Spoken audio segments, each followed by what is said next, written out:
अब खबर है वर्धा जिले से, जहां एक मां से दूर हुए बाघ के बछड़े की सड़क दुर्घटना में मौत होने से वन्य जीव प्रेमियों में शोक का वातावरण दिखाई दे रहा है।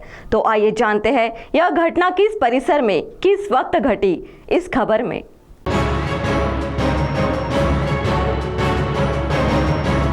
वर्धा जिले में अब बाघों की बढ़ती मृत्यु एक चिंता का विषय बनते जा रही है और इस परिसर में दुर्घटना में अनेक इन बेजुबान जानवरों के प्राण जा रहे हैं। ऐसे में सुबह आज दुर्घटना में एक बाघ की मृत्यु हो गई। रास्ते पर छिन्न भिन्न अवस्था में बाघ का मृतदेह दिखाई दिया और पूरे परिसर में खलबली मच गई। इसकी जानकारी वन विभाग को होते ही वन विभाग की टीम घटनास्थल पर पहुंची और अज्ञात वाहन की टक्कर से इस बाघ की मृत्यु हुई, ऐसा स्पष्ट हुआ। गौरतलब बीते एक महीने से वन विभाग एक्शन मोड पर था, जहां एक बाघिन अपने 3 शावक के साथ गीरड़ खुरसापार परिसर में घूम रही है, ऐसी जानकारी सामने आई थी और बाघिन ने 2 जानवरों को अपना शिकार बनाया था और इस घटना से गांववासी काफी भयभीत हो गए थे। उसमें से यह एक शावक है, ऐसी बात कही जा रही है। उसका कारण यह भी है कि दुर्घटना में जिस बाघ की जान गई उसकी उम्र 4 महीने के आसपास बताई जा रही है। घटनास्थल पर उपस्थित सहायक वन संरक्षक ने इसकी पुष्टि भी की। तड़के सुबह वाहन की टक्कर से इस बाघ की जान गई, ऐसा भी उन्होंने कहा। बाघिन तथा उसके 3 बछड़े इस परिसर में होने से परिसर में भय के साथ कुतूहल निर्माण हो गया था और वही गाय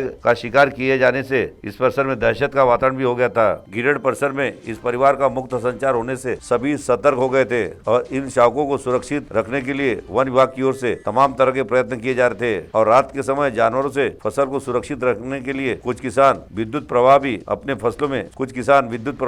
फसलों में छोड़ते हैं, जिसमें इन शावकों की बलि न जाए इसके लिए रात के समय विद्युत आपूर्ति खंडित करने की विनती भी विद्युत विभाग से की गई थी। साथ ही लगभग 20 ट्रैप कैमरे भी लगाए गए थे और इनकी हर हरकत पर ध्यान रखा जा रहा था और जिसमें बाघिन तथा उसके 3 बछड़े दिखाई दिए और तब से वन अधिकारी लगातार गश्त लगा रहे थे। वन परिषद अधिकारी नीलेश गावंडे इन्होंने खुरसापार, गिरड, पेठ, आरवी, फरीदपुर, मोहगांव यहाँ के किसानों को तथा नागरिकों को आह्वान करते हुए सावधानी बरतने की बात कही थी और उसी दरमियान आज तड़के सुबह यह घटना घटी। राष्ट्रीय महामार्ग पर स्थित गिरड क्षेत्र में धोंडगांव से मुनेश्वर नगर के दरमियान यह दुर्घटना घटी। वन विभाग की टीम घटनास्थल पर पहुंच चुकी थी और आगे की जाँच चल रही है।